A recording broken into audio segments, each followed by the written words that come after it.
Pessoas me perguntam: como posso ficar cheio do Espírito? Nós recebemos a ordem de ficar cheios, mas como vamos obedecer? Como a presença e o poder do Espírito Santo podem se tornar reais em nossa vida? Esse é o ponto-chave do planeta. Tudo o que eu disse até aqui sobre ficar cheio do Espírito Santo será somente um artigo interessante, sem relação direta com nossa vida, se não tivermos nós mesmos a experiência, ficar cheio do Espírito. É interessante que, em nenhum lugar, a Bíblia nos dá uma fórmula clara e concisa de como ficar cheio do Espírito. Creio que isso é assim porque a maioria dos crentes do primeiro século não precisavam que alguém lhes dissesse isso.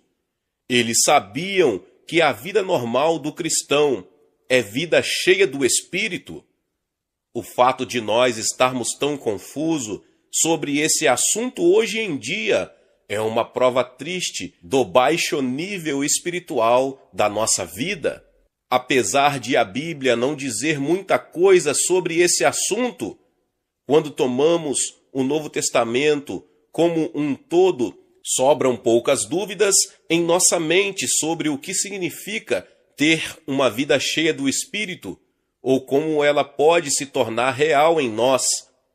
Eu creio que o ensino do Novo Testamento sobre como ficar cheio do Espírito Santo pode ser resumido em 3 expressões: compreensão, submissão e andar pela fé. Em primeiro lugar, é preciso ter compreensão. O primeiro passo para ficar cheio do Espírito Santo é compreensão. Há certas coisas que nós precisamos saber e compreender. Verdades que Deus revelou em sua palavra, a Bíblia. Algumas dessas verdades já foram mencionadas, mas vamos recapitulá-las para ter certeza de que as sabemos bem. Quais são elas? A primeira verdade que precisamos compreender é que Deus nos deu o seu Espírito Santo e que Ele mora em nós. Se eu aceitei a Cristo como meu Salvador, o Espírito de Deus habita em mim. Lembre-se, eu não preciso necessariamente sentir sua presença, mas isto não quer dizer que Ele esteja ausente. Precisamos compreender que sua presença é um fato. Deus prometeu que o Espírito viveria em todos os que pertencem a Cristo, e Deus não pode mentir. Nós aceitamos esse fato pela fé. Também devemos compreender que Deus ordena que fiquemos cheios do Espírito. Isso significa que é sua vontade que você fique cheio, e recusar-se a ser cheio é agir contra a vontade de Deus. É uma ordem, e por isso é vontade dele. Talvez assim fique ainda mais claro: Deus quer nos encher com seu Espírito. Isto é algo maravilhoso para mim. Deus não nos dá uma medida cheia do Espírito, resmungando ou de má vontade. Não, Ele quer que nossas vidas sejam controladas e guiadas pelo Espírito Santo. Ora, se vós, que sois maus, sabeis dar boas dádivas aos vossos filhos, quanto mais o Pai Celestial dará o Espírito Santo aos que lhe pedirem. Lucas 11:13. Se você não está cheio do Espírito, tenha certeza de que não é porque Deus não quer. A culpa é totalmente sua. Isso nos leva a outro ponto que devemos compreender, que é a presença do pecado em nossa vida. O que é que bloqueia a ação do Espírito Santo em nossa vida? É o pecado. Antes de podermos ficar cheios do Espírito Santo, temos de resolver honesta e completamente todos os pecados conhecidos em nossa vida. Isso pode ser doloroso quanto nos dispomos a encarar coisas que temos escondido ou nem mesmo reconhecido em nossa vida. Mas sem uma purificação dos pecados, não podemos ficar cheios do Espírito. E o primeiro passo para a limpeza é reconhecer a presença do pecado. A maioria de nós deve, uma vez ou outra, ter tido a experiência de ter canos entupidos em casa, de modo que a água só saía a conta-gotas ou cessava de todo. Onde eu moro, no norte da Califórnia, raramente fica muito frio, mas me lembro de uma vez em que a temperatura caiu abaixo de zero. Apesar de os canos que trazem a água da fonte na montanha estarem bem fundo, abaixo da terra, eles congelaram totalmente.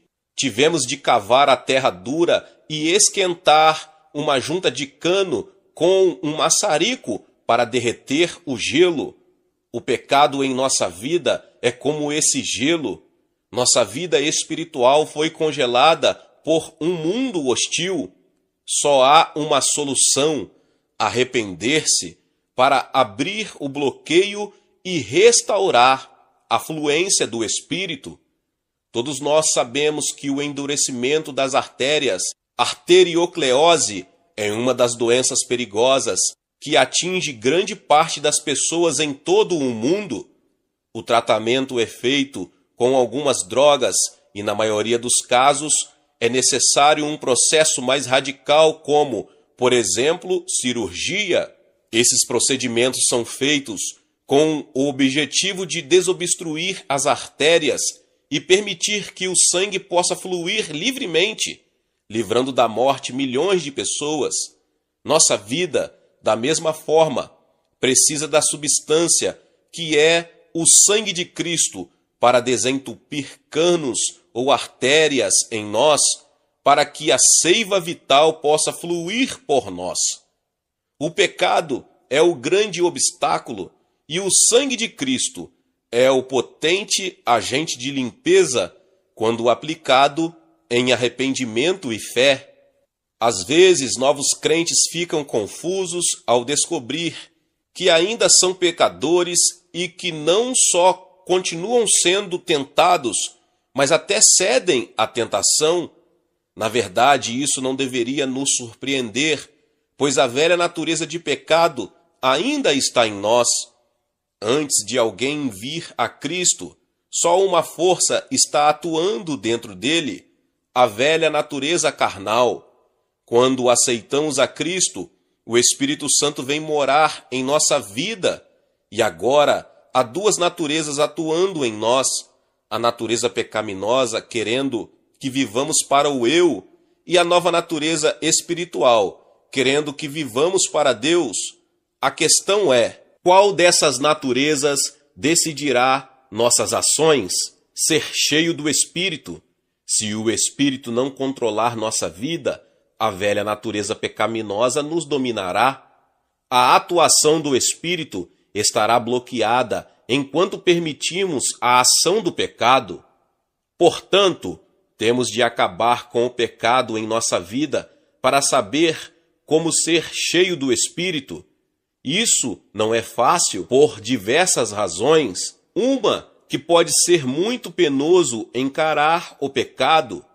Geralmente, a raiz dos nossos pecados é o orgulho, e nosso orgulho fica profundamente ferido quando admitimos honestamente, diante de Deus e diante dos homens, que não somos tão bons como pensávamos que fôssemos.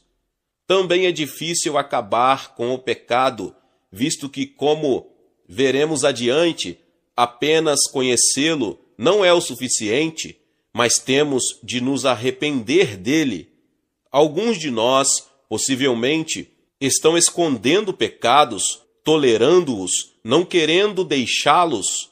Como o jovem rico legalista, em Marcos 10, queremos o que Jesus nos oferece, mas queremos ainda mais nos apegar ao nosso pecado. Ainda há outra razão que dificulta a extirpação do pecado do nosso coração, que é muito simples. O pecado nos cega espiritualmente e ficamos cegos principalmente quanto ao horror do pecado. Não vemos o quanto ele penetrou em cada área do nosso ser e como infeccionou tudo o que dizemos, fazemos e pensamos? É muito fácil confessar os pecados que podemos ver claramente, mas pode haver muitos outros pecados que não estamos vendo e que nos impedem até mais diretamente de andar com o Senhor. Essa é a razão de a Bíblia ser tão inflexível nesse assunto. Não devemos nos contentar com um exame superficial, achando que só os pecados que mais nos incomodam devem ser confessados. O Espírito Santo nos convencerá de outras áreas de pecado que precisamos confessar a Deus. À medida que estudamos a palavra de Deus em oração, lembre-se que Ele é o autor da Bíblia. Temos de confessar não só o que nós achamos que é pecado, mas também o que o Espírito Santo indica ser pecado, quando de fato ouvimos sua voz pela palavra de Deus. Toda a Escritura é inspirada por Deus e útil para o ensino, para a repreensão, para a correção, para a educação na justiça, 2 Timóteo 3,16. A confissão deve abranger todos os pecados. Cantares de Salomão nos adverte das raposinhas que devastam os vinhedos, 2,15. Isto é um exemplo de como pecadinhos podem destruir nosso fruto para o Senhor. Pode haver orgulho, inveja ou amargura em nós. Pode ser fofoca, impaciência, indelicadeza ou um temperamento não controlado. Tudo que faça a vida dos que vivem ao nosso redor mais difícil. Talvez você deva trazer pensamentos impuros ao Senhor, para que Ele o limpe deles. Glutonaria ou preguiça devem ser enfrentadas. Talvez o Espírito Santo esteja nos chamando a atenção pelo uso do nosso tempo, ou do nosso dinheiro, ou sobre o nosso estilo de vida, ou sobre o uso ou abuso de algum dom que Ele nos deu. Pode ser que estejamos tratando com frieza e indiferença uma pessoa chegada a nós. Em outras palavras, devemos trazer a Deus qualquer pecado que consigamos identificar para que seja confessado. O pecado existe sob qualquer forma e o Espírito deve nos guiar quando examinamos nossa vida em oração. Recentemente, um jovem veio falar comigo, dizendo que tinha perdido o Espírito Santo. Eu lhe respondi que ele não tinha perdido o Espírito Santo, mas talvez o tenha entristecido com algum pecado específico. Ele disse que não se lembrava de nenhuma coisinha que pudesse estar entre ele e Deus. Eu lhe perguntei: como está seu relacionamento com seus pais? Bem, não é dos melhores, foi sua resposta. Eu cavei mais fundo e perguntei: você honra seu pai? Ele concordou que tinha pecado nesta área. E eu disse a ele: por que você não vai e tem uma conversa franca e direta com ele, confessando seu pecado, caso você esteja errado? Ele fez isso, e alguns dias depois voltou com um grande sorriso dizendo: relacionamento restabelecido. Há ainda outra afirmação a ser feita sobre confissão de pecados. Temos de ser honestos quanto aos vários pecados que cometemos, mas o maior de todos é que não deixamos Cristo governar nossa vida. A pergunta mais básica que um cristão pode fazer é esta: quem está dirigindo minha vida? Eu ou Cristo? Enquanto tentarmos manter o eu no centro das nossas vidas, o pecado será sempre um problema sem solução e nossa vida será marcada por derrotas e desânimo. É impressionante quantos cristãos não querem se submeter ao senhorio de Cristo. E o Novo Testamento está cheio de afirmações de Cristo exigindo nossa entrega total. Se alguém quer vir após mim, a si mesmo se negue, dia após dia tome a sua cruz e siga-me. Lucas 9:23.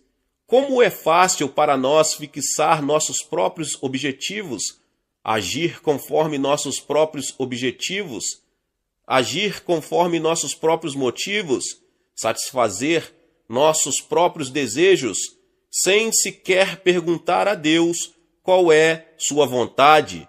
Ele nos diz que devemos renunciar a nossos planos e hábitos e segui-lo, e nos diz que devemos abdicar do governo da nossa vida e deixá-lo governar tudo que somos e fazemos. Ele morreu por todos, para que os que vivem não vivam mais para si mesmos, mas para aquele que por eles morreu e ressuscitou. 2 Coríntios 5:15. Você reconheceu a maneira completa e trágica com que o pecado dominou sua vida e está disposto a submeter tudo à autoridade e à direção de Cristo? Temos de compreender também que o Espírito Santo está em nós e que Deus quer que nossa vida seja controlada por Ele. Antes temos de compreender nosso pecado em toda a sua dimensão, e o que mais precisamos é responder à pergunta crucial: quem está controlando nossa vida, nós ou Cristo? Só quando compreendermos tudo isso, poderemos passar para o segundo passo. E o segundo passo é a submissão. O segundo passo para ser cheio do Espírito Santo é o que nós podemos chamar de submissão. O que eu quero dizer com isso? Com submissão, eu me refiro à renúncia aos nossos métodos, procurando, acima de tudo, submeter-nos a Cristo como Senhor, ser governados por Ele em todas as áreas da nossa vida. Vemos a importância disso no que foi dito antes sobre a maneira com que o pecado bloqueia o controle do Espírito Santo. A essência do pecado é a vontade própria, egocentrismo e, ao invés de cristocentrismo, para sermos cheios do Espírito, controlados e dominados por Ele, temos de colocar a Cristo no centro da nossa vida e tirar de lá o eu, ou seja, submeter-nos a Ele, permitir que Ele se torne Senhor em nossa vida. Como concretizar isso? A meu ver, há duas etapas para conseguir. Em primeiro lugar, arrepender-se e confessar. Acabamos de constatar que uma das coisas que temos de compreender é a profundeza do nosso pecado. Mas só compreender não é suficiente. Temos de confessar o pecado a Deus e nos arrepender desses pecados. Muitas pessoas sabem que são pecadoras, podem até fazer uma lista dos pecados que são um problema para elas. Às vezes ficam tristes com a situação e gostariam que as coisas fossem diferentes, mas nunca mudam. Por quê? Porque nunca confessaram os pecados a Deus, arrependendo-se deles. Há uma diferença entre confessar e se arrepender. Embora a Bíblia veja as duas coisas muito próximas uma da outra, como dois lados de uma moeda, confessar é reconhecer o pecado, é admitir diante de Deus que eu sei que sou pecador, porque há certos pecados que eu sei que cometi. O maravilhoso da questão é que Deus prometeu nos perdoar quando formos a Ele em humilde confissão. Uma das grandes promessas da Bíblia em 1 João 1,9. Se confessarmos os nossos pecados, Ele é fiel e justo para nos perdoar os pecados e nos purificar de toda a injustiça. Arrepender quer dizer renunciar ao pecado. No grego, a palavra em que o original no Novo Testamento foi escrito, a palavra arrepender-se, implica em uma mudança completa e radical de atitude. É mais do que ficar sentindo com o que fez, mais que confessar. Arrepender-me dos meus pecados é voltar as costas a eles e olhar para Cristo e sua vontade. Se eu sou culpado de pensamentos maus, renuncio a eles quando me arrependo e decido, pela graça de Deus, encher minha mente com coisas que o honrem. Se eu maltratei alguém ou o tratei de maneira pouco amorosa, eu decido fazer tudo o que for necessário para substituir minha indelicadeza por atitudes amáveis. Se meu estilo de vida não está agradando a Deus, eu vou mudá-lo para encaixá-lo mais na vontade de Deus. Arrependimento é conscientemente voltar as costas para os pecados. Lembra-te, pois, de onde caíste e arrepende-te. Apocalipse 2:5. Depois de confessar cada pecado conhecido e se arrepender, a segunda etapa da submissão é sujeitar-se a Deus e à sua vontade. A confissão e o arrependimento podem ser chamados de um lado negativo da submissão. Implicam em livrar-se de tudo que impede que Deus controle a nossa vida. Sujeitar-se a Deus pode chamar de o lado positivo. Envolve colocar-nos total e completamente, da melhor maneira que podemos, nas mãos de Deus, em completa submissão à sua vontade para a nossa vida. No capítulo 6 de Romanos, essa etapa de sujeição é apresentada com clareza. Paulo fala primeiro de como o pecado nos governou no passado, mas agora nós pertencemos a Cristo. Não vivemos mais para nosso antigo dono, o pecado. Vivemos agora para Cristo, nosso novo dono. Por isso não devemos ceder ao pecado, mas nos sujeitar a Deus.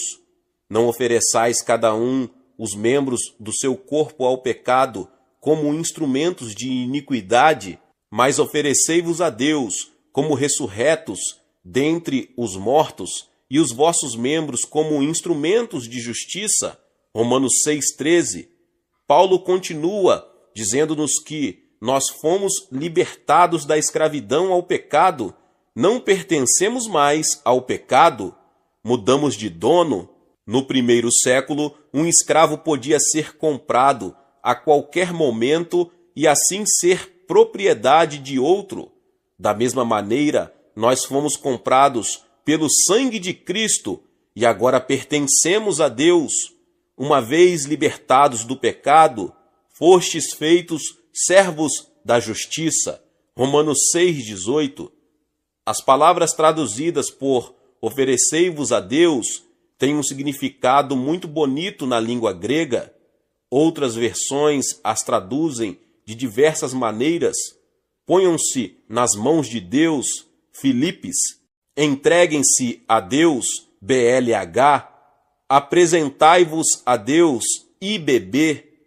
O significado mais exato da palavra oferecer-se é colocar-se à disposição de alguém.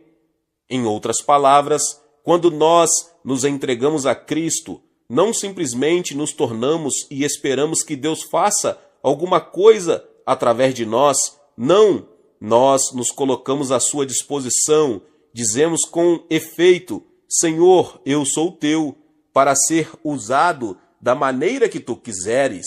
Estou à sua disposição, tu podes fazer comigo o que tu aprouver. Eu quero a sua vontade para a minha vida, não a minha vontade.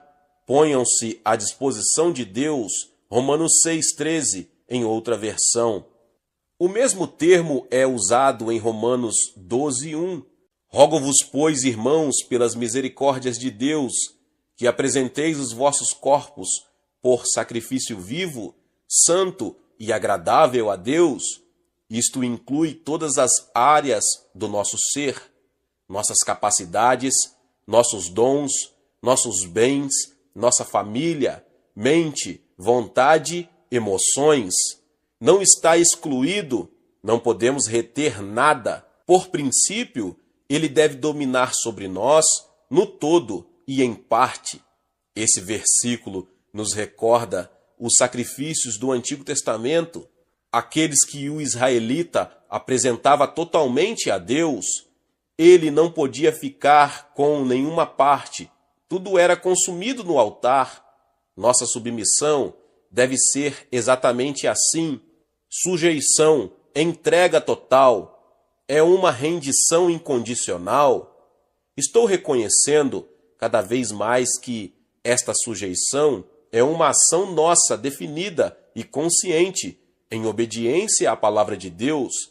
Na verdade, isso deveria acontecer na hora da nossa conversão, quando nos arrependemos e recebemos a Cristo, não somente como Salvador, mas como Senhor. Mas para pessoas, a sujeição só vem num momento de crise, depois da conversão.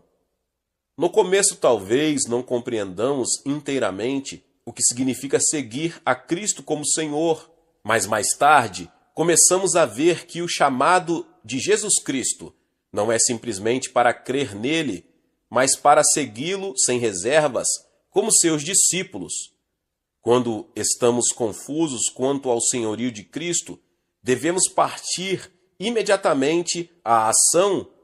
Nossa intenção deve ser de submissão completa e definitiva, em princípio, mesmo se o Espírito Santo, nos meses seguintes, nos mostrar outras áreas em nossa vida que devem ser entregues. Na verdade, esta é uma das provas de que, se nos submetermos, colocando-nos à disposição de Deus, Ele nos dirige a novas áreas que devem ser entregues.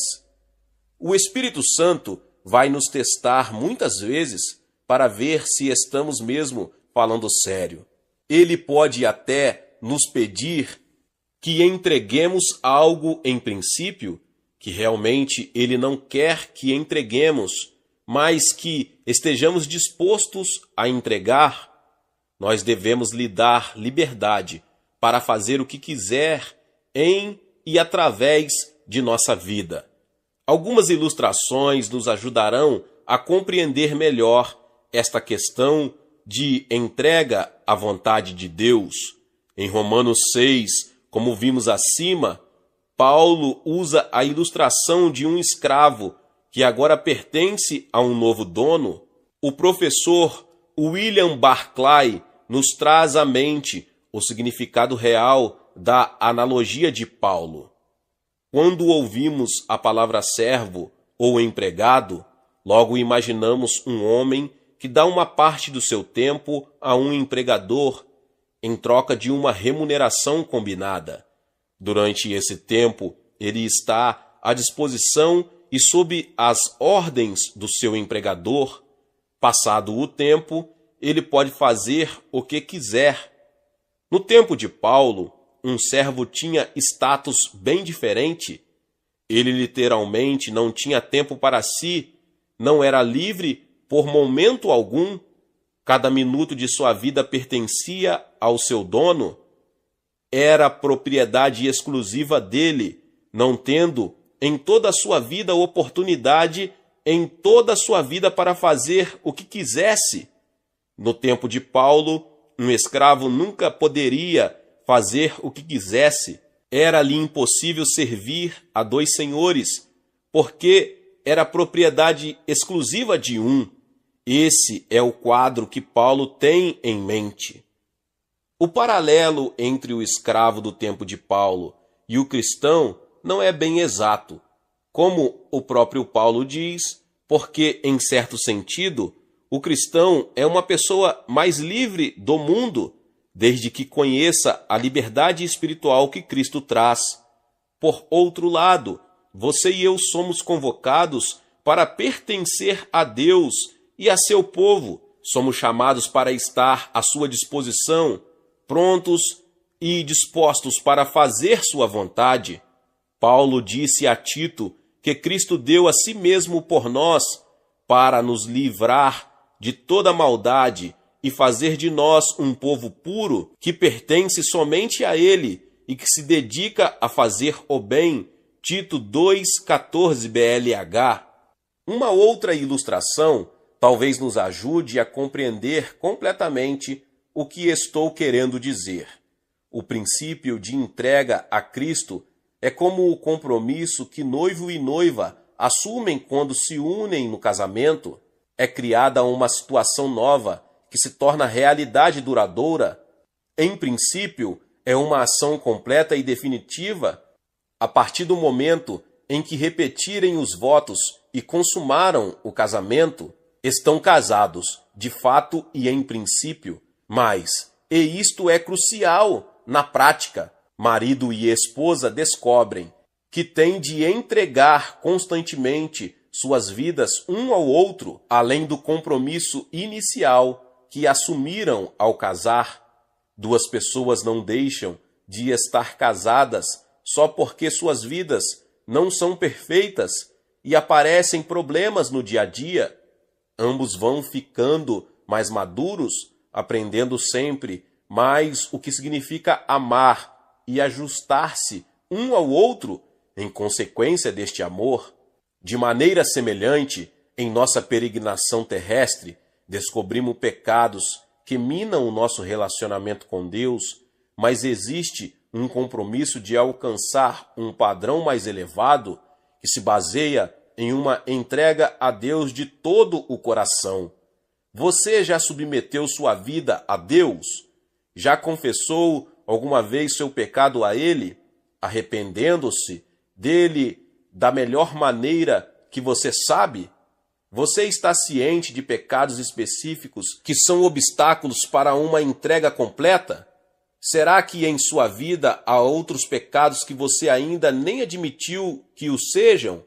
E mais importante que tudo, você já disse uma vez a Deus, da maneira mais simples e completa que você sabe, que deseja a vontade dele para a sua vida, qualquer que seja?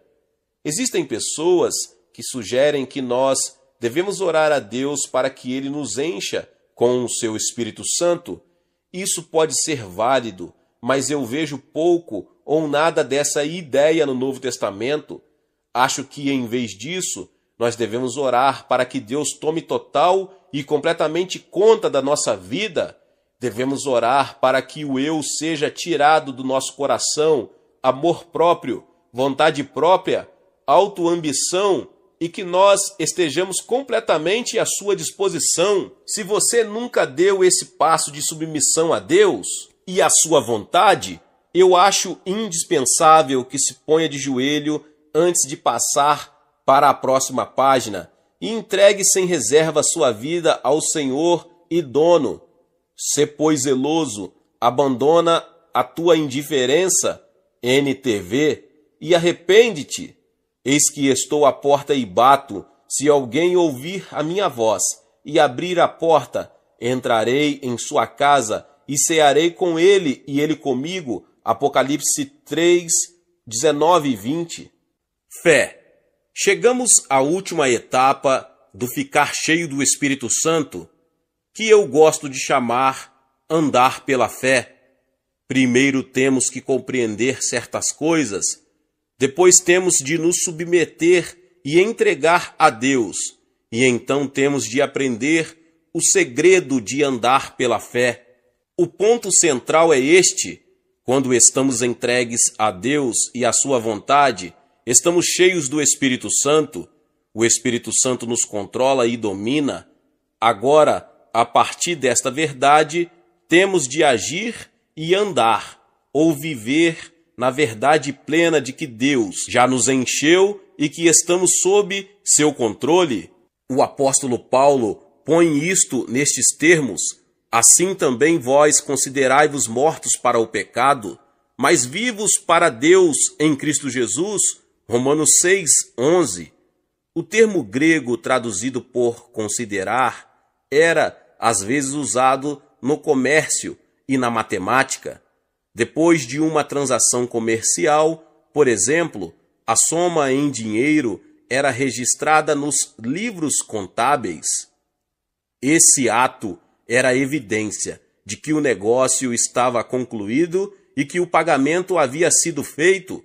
Quando nos entregamos a Cristo e o seguimos como Senhor de nossa vida, sabemos que alguma coisa aconteceu. O Espírito Santo tomou conta de nós para nos guiar e dar poder.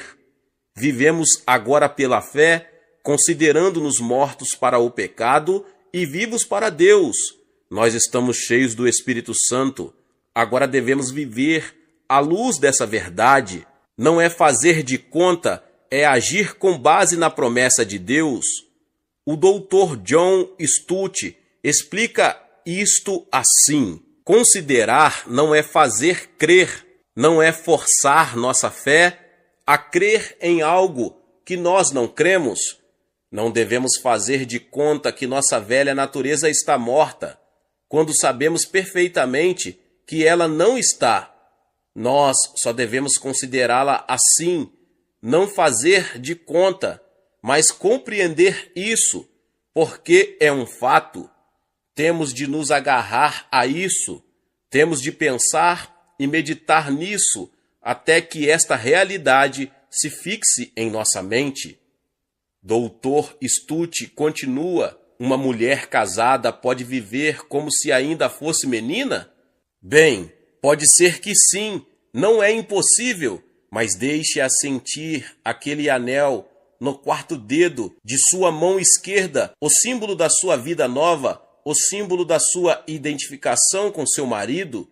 Deixe-a lembrar o que ela é e viver de acordo. Da mesma forma, a nossa mente deve compreender o fato e o significado da nossa morte e ressurreição com Cristo, e que uma volta à vida antiga é impensável. Um cristão renascido deve ter tanta vontade de voltar à vida antiga quanto uma pessoa adulta de ter de voltar à infância. Um homem casado à vida de solteiro ou um prisioneiro libertado à sua cela na prisão.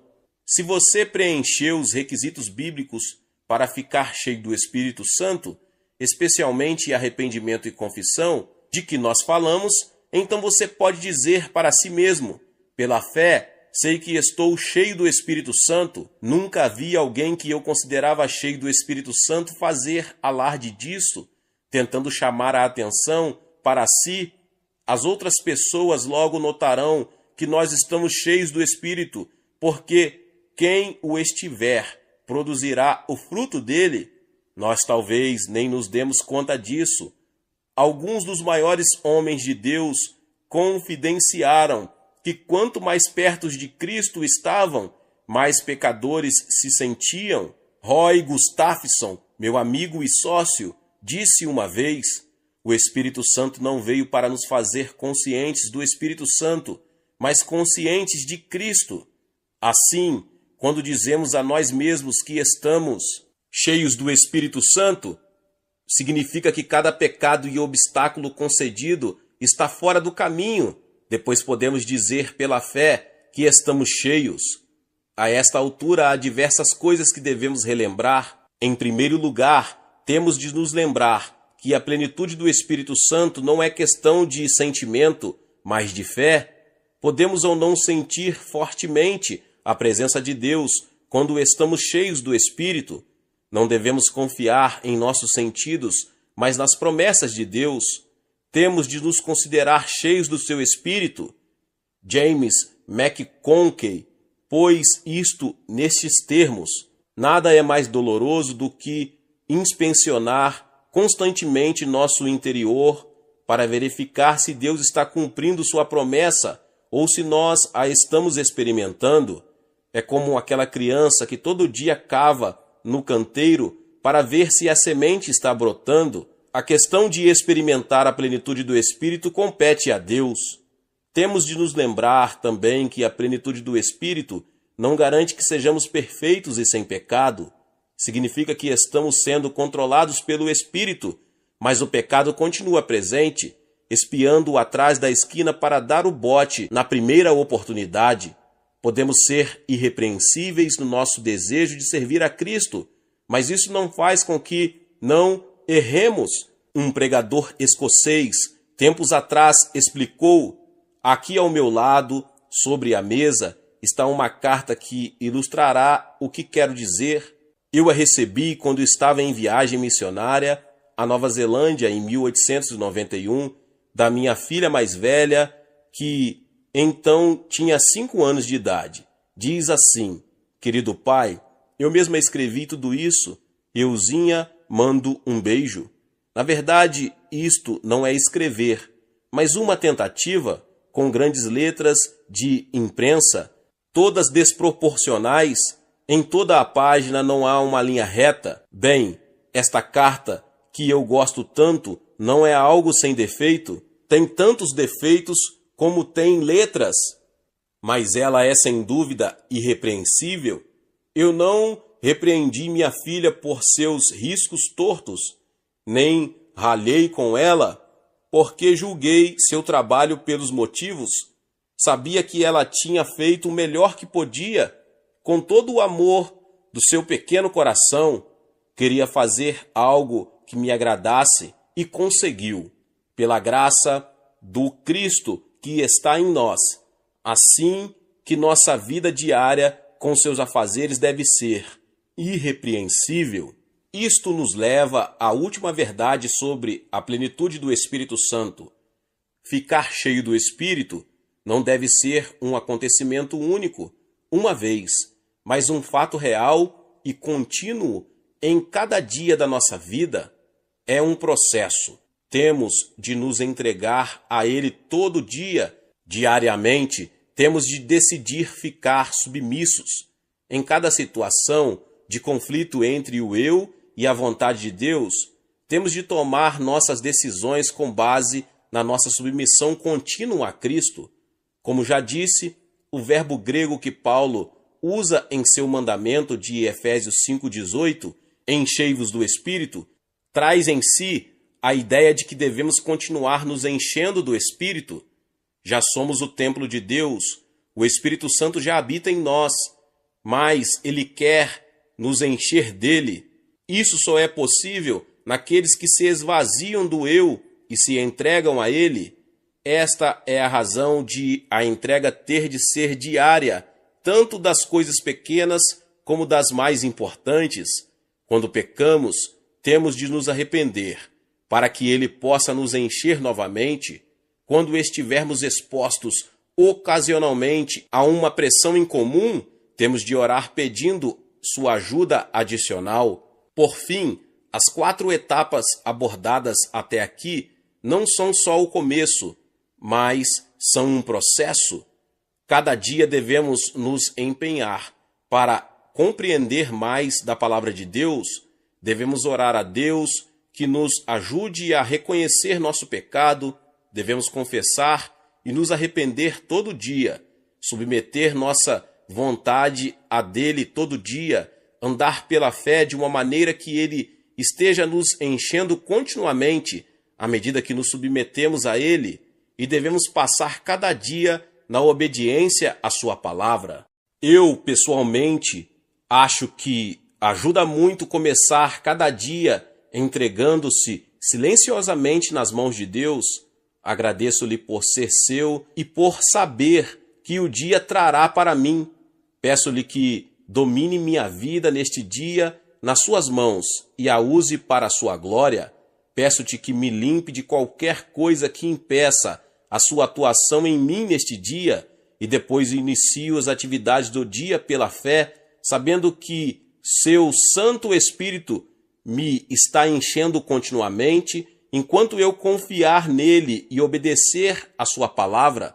Durante o dia, às vezes não estou consciente da sua presença, outras vezes estou, mas no fim do dia eu posso olhar para trás e agradecer, porque vejo sua mão atuando. Ele prometera estar comigo neste dia, e esteve. Você pode experimentar a mesma coisa, submetendo-se diariamente ao senhorio de Jesus Cristo.